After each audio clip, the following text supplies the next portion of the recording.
Man, I'm chilling. I ain't bothering nobody. I'm just chilling. You know what I'm saying? I go shopping. I give me a mean leather jacket. I think I'm doing my thing. I'm like, I'm my own little planet, right? Nobody. He's always got to try to one up on me, right? Have one up on me. I get a banging leather jacket. This Busta get a leather line up.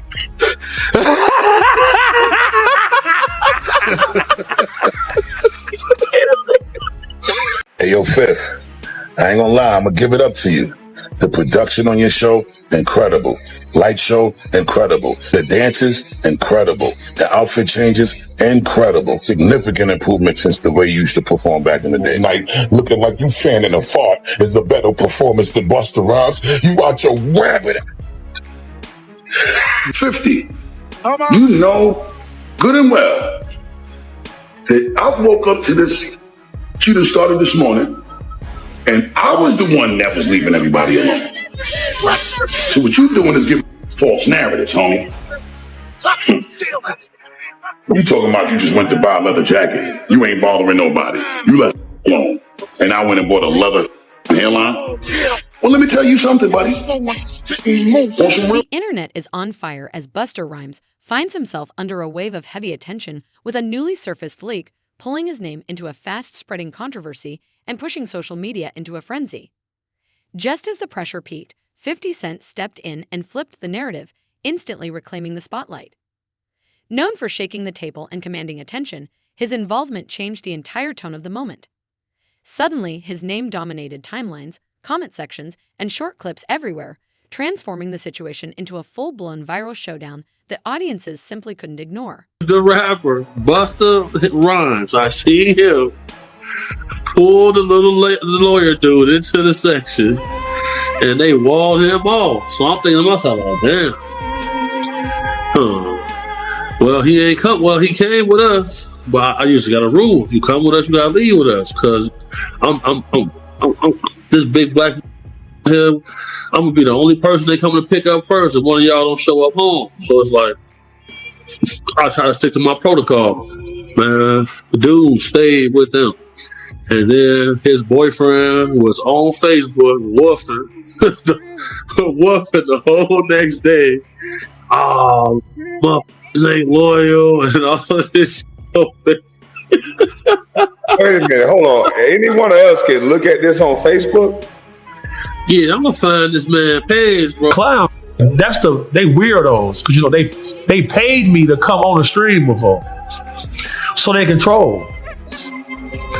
So I'm like, y'all making fake content. So when I seen them in person, Wax say, calm down, CC, it's just for the internet. It's just content. We know Busta Rhymes gay, but you can't be saying that.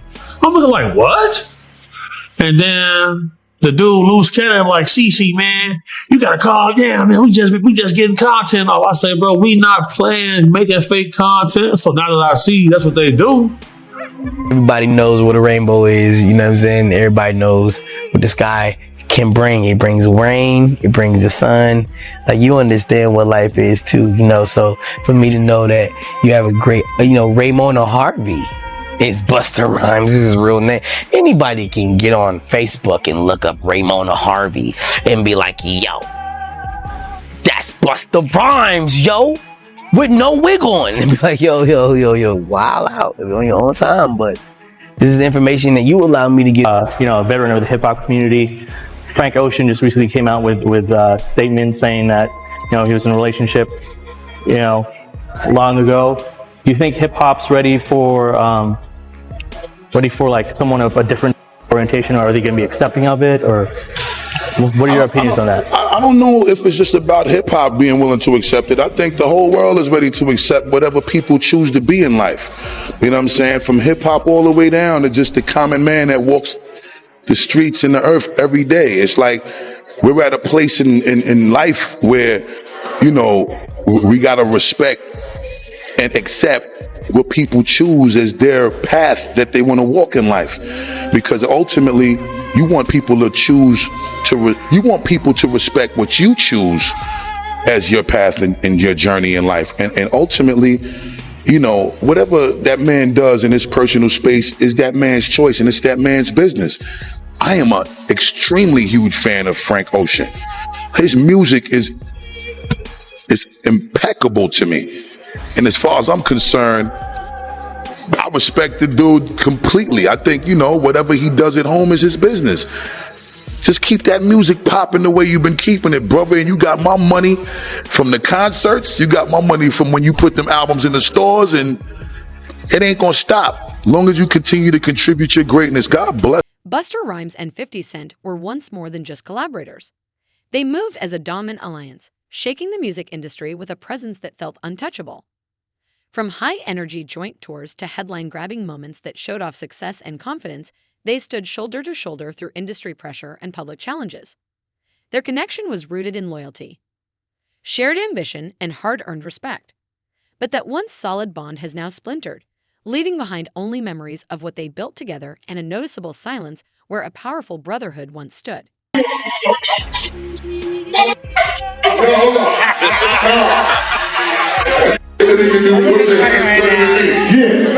do me a favor, right? Strange, you would never listen to what you're saying, y'all.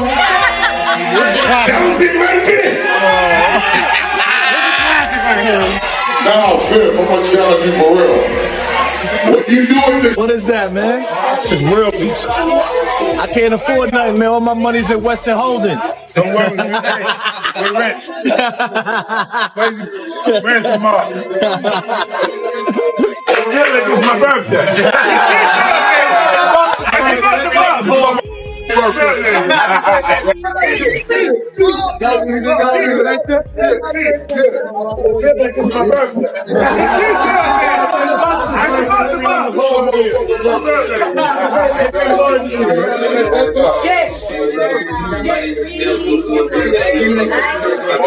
Right.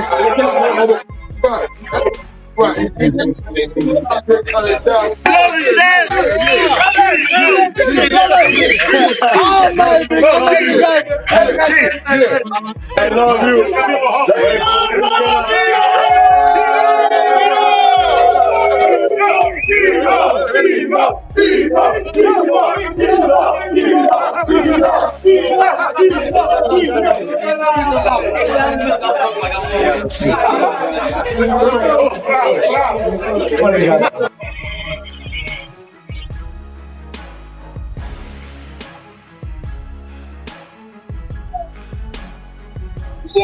We are the Eutychus. We are dealing with Eutychus. Cool from Cool Dre. Eutychus. We are dealing with Eutychus. Hello, I'm Amber. How are you? Nice to see you. Welcome aboard. Pleasure, Amber. Thank you. As we always say,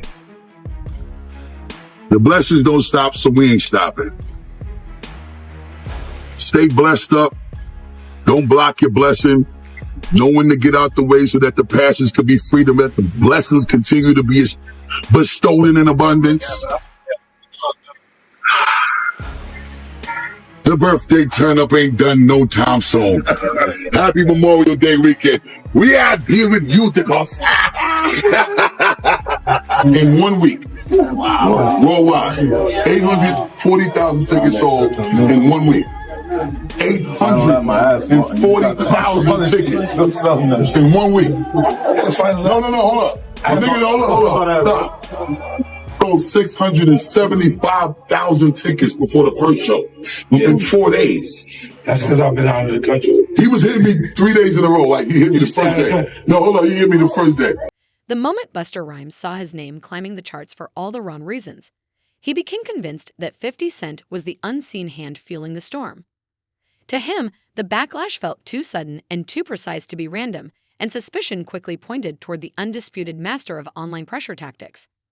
Driven by frustration, Busta sent pointed shots toward 50's music, questioning his recent direction, suggesting his momentum was slipping and subtly attempting to redirect attention away from his own growing problems. But those who know 50 Cent understand one rule: clearly no challenge goes unanswered. When he responds, the impact never stays contained, sending waves across the industry and leaving everyone watching closely, waiting to see just how intense the next chapter of this rivalry will become. Once. We did the first show July 21st. My last show was November 21st. he's still on that same tour. Yeah, man. He don't play with that work. Ever since he first came to Violator and the first Get Rich or Die Trying came out, he was the only one that would jump on a plane like this was a cab. Right. Go get it. That got no problem flying 20 hours somewhere and coming back home the next day. This is how he was from the beginning. So being on that tour and being able to do all of those antics every night, the way it was received was phenomenal. If Busta ever try to film me, hit you with no delay, so what you saying, yo? Silly with that 9 milli, what the devil, yo? Yeah, I do hit better than him. He better not play with me. I will and perform Busta Rhymes' show. Look, man, if they try to say that if you ever thought that the Busta Rhymes was better than me, you crazy. You crazy, man.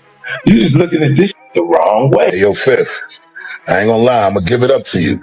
The production on your show, incredible.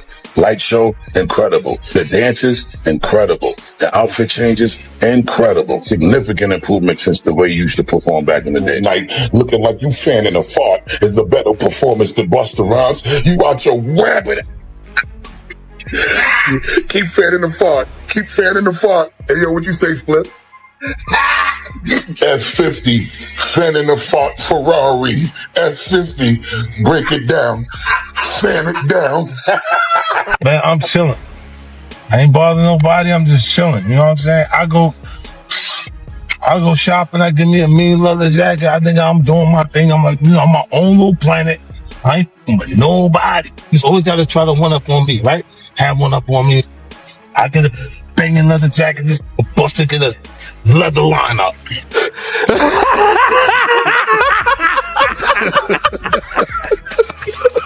50 Cent wasted no time responding, jumping into action within hours and taking to Instagram with a confident grin as if the moment had landed perfectly in his favor. Without easing into it, he delivered a calculated and cutting response aimed squarely at Busta Rhymes, setting the tone instantly. The reaction was explosive, with comment sections filling up fast and viewers rushing to screen record, tag friends, and push the clip across every platform. The moment spread at lightning speed, fueling memes, reposts, and non-stop conversation online. But Busta Rhymes wasn't caught off guard for long. He answered back almost immediately with sharp wit and relentless energy, throwing the momentum right back at 50. What started as a response quickly escalated into a full-scale viral standoff, locking the internet in place as every post, reaction, and share intensified the spectacle even further.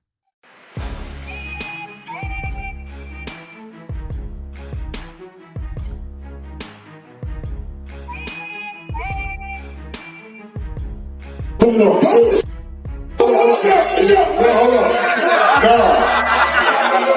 You put your hands better than me. Yeah. So do me a favor, right? Spade you another layer to what you're saying, yo. That was it right there.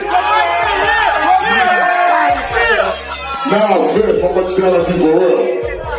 What you do at this time, you gotta get low with the mix, though. You know how I do it on stage. I don't know, I usually do it how he do it. I see the way I do it. I want to see the breath control, everything. How you do it? No, that's when I'm in the shower. I'm Busta Rhymes. That's not how I do it in the shower. Now, get you another answer what you saying, y'all. I'm sitting with the ice cream, what the giving y'all. Don't stop. Don't stop. And y'all got to pay the big money for this shit. That's it.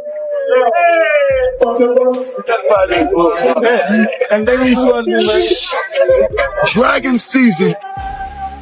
Everybody go get your Dragon mask. Available on Busta Rhymes Universe. Click the link in the bio. Shop Busta Rhymes Universe right now. It's that time. Dragon season. Yeah, we dropping Unleash Me at midnight too. We ain't playing no games with none of y'all. What season is it? What season is it? What season is it?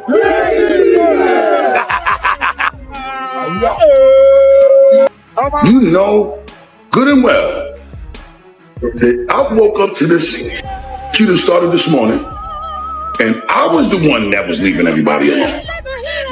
See, what you doing is giving false narratives, homie. You talking about you just went to buy a leather jacket. You ain't bothering nobody. You left alone. And I went and bought a leather hairline. Well, let me tell you something, buddy. On some real G. Now I'm going to tell them fortunate you when you clowns. Let me tell you something. It's already been sanctioned on how I'm going to hit them. You talking about that pimpin' curly that you was doing as a character? But no, you was doing pimpin' curly in real life too. Trying to look like Rico Suave or one of them going down a red carpet at one of them movies you was involved with. And I don't want you to use that as no excuse neither, talking about you was playing a character. You wasn't in character when you had to go down that red carpet. You could have got back to yourself. You chose to stay in character with that Rico Suave, some berries and sweet juices you had up in your head top. Now, I do want you to know I'm your brother, so I'm gonna always support you and everything you do. I ain't been doing nothing but that since the inception of our friendship. File it up. Now, with that being said, I got one question to the masses. There's several products that you have to incorporate to get you to look like Rico 50. All right? Rico Suave, we talking about Rico 50. Let's see which one of the products that he used to get to looking like Rico 50. Was it this? Or was it this? Or was it this? Matter of fact, I think the real question is, did he blend all three of these to look like this? Chill. I got a grand prize for anyone that jumps in the comments, any consumer around the world that used to also use these products to help identify, doing a forensic deep dive and a research and a data analytics on those products to help us understand, was it a combined effort of all three, or was it a combined effort of two, or was it just one of them to get you to look like Rico 50? Come on. Now, with that being said, if you guess right what the blend was chemically for that berry juice look for Rico 50, you might win a grand prize. Until then, just know, the blessings don't stop. So we're going to just keep this going as long as we need to. Because if the blessings don't stop.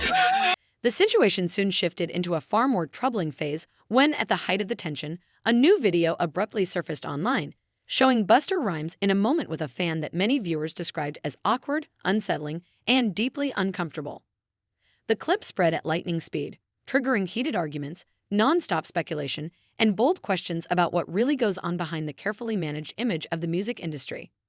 For Busta, who was already buried under intense criticism and public pressure, this development landed like a heavy blow, amplifying the controversy and making it harder than ever for him to steer the conversation back in his favor or convince anyone that he could walk away without lasting damage. Is seen acting uncomfortably creepy toward a fan, fueling even more speculation about what really goes on behind closed doors in the industry.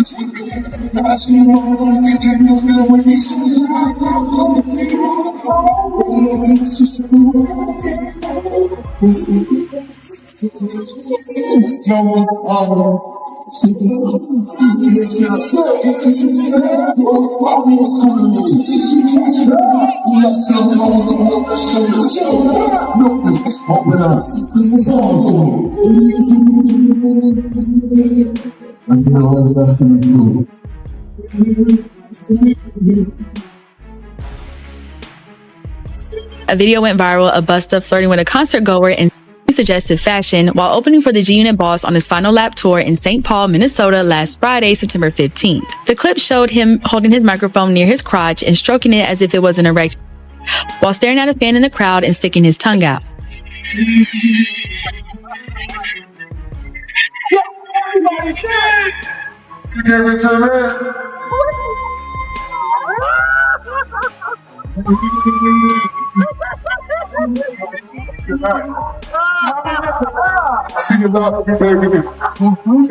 After the video caused a stir on social media, with some people horrified by Busta's shamelessly horny behavior, 50 Cent reshared it on his Instagram page on Monday, September 18th, along with a few words clowning his close friend.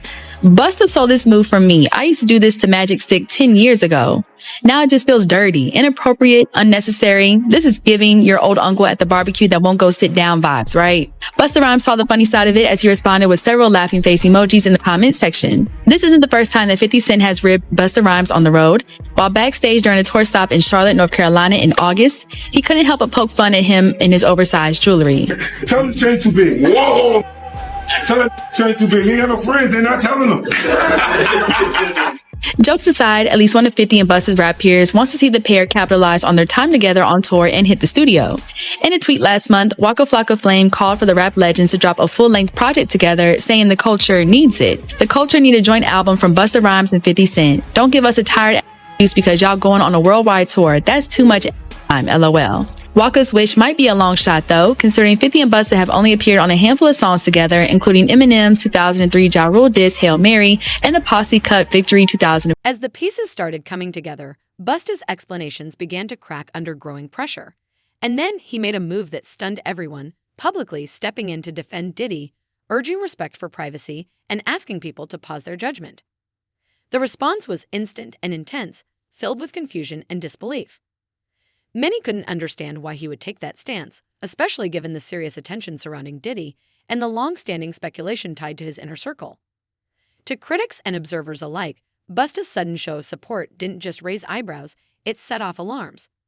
The moment sparked heated debate across social media, forcing people to question where his true loyalties stood and whether this was a strategic decision or a reflexive act of allegiance under pressure. On in the music industry and the headlines pertaining to Diddy. How closely are you paying attention to his case, the allegations, and the things that are coming forward with him? I don't pay attention to none of it. I just kind of like to pay attention to the truth. When that time manifests, then, we'll speak about this, hopefully when that time comes. As far as I'm concerned, I don't really like to speak on situations that I'm not well versed in, and that's not really my situation. You know what I'm saying? But I wish the best for everyone involved. God bless everyone involved. And, I think that we should all kind of be a little more mindful of how much we speak on other things when it's as sensitive as this. And it's incredibly sensitive. It's extremely sensitive, and I think that people don't keep in mind the effect of what their opinion can have.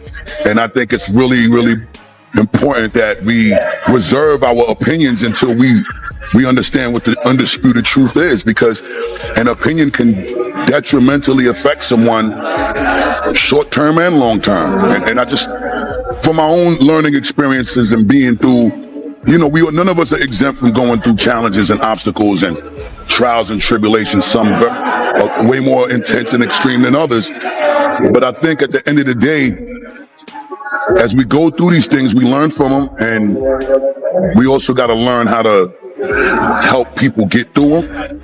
And that's the angle in life that I like to approach things from, because I know if any one of us is going through challenges in general, we do want some sort of help and guidance and support to not make those mistakes again. Have you had the chance to speak to Diddy? I spoke to him a few times before, it got a little out of control. But a lot of the times when people are going through things, you got to respect the space and the privacy that they need to process how they're going to deal with the things that they're going through, and I just want to see. As if the timing couldn't be more dramatic, Diddy caught an unexpected break in the middle of the turmoil when a massive $30 million lawsuit was suddenly thrown out, lifting one of the most serious pressures looming over him and giving him a rare moment of breathing room. For Busta, however, there was no relief in sight. While one figure stepped away from the spotlight largely untouched, Busta remained trapped under nonstop scrutiny, facing harsh criticism, rising skepticism, and a rapidly shrinking support system. One by one, potential allies faded into silence, leaving him increasingly isolated as the situation tightened around him. creating the unsettling sense that no one was willing or able to pull him back from the downward spiral. Celebrating a legal win after a federal judge dropped multiple charges in a $30 million civil lawsuit against him. The New York judge dismissed the most serious allegations in the lawsuit from former music producer Rodney Lil Rod Jones and warned Jones's attorney to stop making, quote, irrelevant insults, misstatements, and exaggerations. Combs denies all the allegations against him. And this all comes as a new ABC News podcast is shedding light on the criminal charges and civil lawsuits against Diddy and his claims of innocence. Bad Rap, the case against Diddy, is brought to you by host ABC News legal contributor Brian Buckmeyer, and I spoke with Brian yesterday to tell us all about it. Take a look. Congratulations on the new podcast. I know our viewers are excited because you're a familiar face around here. So I want to start there because you are on here almost every week, if not more often, with me talking about big cases in the news. So what made you focus on this one? What is it about Diddy's case that made you want to dig deeper? So I think it's a combination of, and I think we can all kind of agree to some extent, everyone knows Puff Daddy, Sean Combs, in some way, shape, or form through his music. He's had a huge influence in the way that we look at hip hop, the way we look at millionaires, billionaires, fashion, things like that. And then all of a sudden, we have this massive criminal case. And I think a lot of people are looking back and saying, "What? I heard a whisper. I heard a rumor. Is this connected? Is it not?" And I think both as an attorney and as just a person who was born in the 80s, this fascinated me, and I really appreciate ABC and everyone involved, because when I came with a crazy idea of like, what about a podcast? People were like, you know what? Yeah, let's see how this works. How significant is it that this federal judge just dropped multiple charges from Lil Rod's civil lawsuit? So I get that it's a big headline, and it is significant if you're looking at it just as this civil lawsuit. And I think the Rodney Jones lawsuit was massive in the sense that it led to the raids of Sean Combs' homes, because in that lawsuit he said, this is where the videos are, this is what he's doing with it, all these allegations, and likely led to this federal indictment. But the reason why these charges got dismissed is because of pleadings. The way that the attorney pled out the charges with RICO, for example, that highest charge, and couldn't connect an alleged criminal enterprise to the damages that Rodney Jones says that he faced. Now, does that mean that Sean Combs had a RICO enterprise? Maybe, maybe not. But it means in the civil lawsuit, it's not going to apply. So for his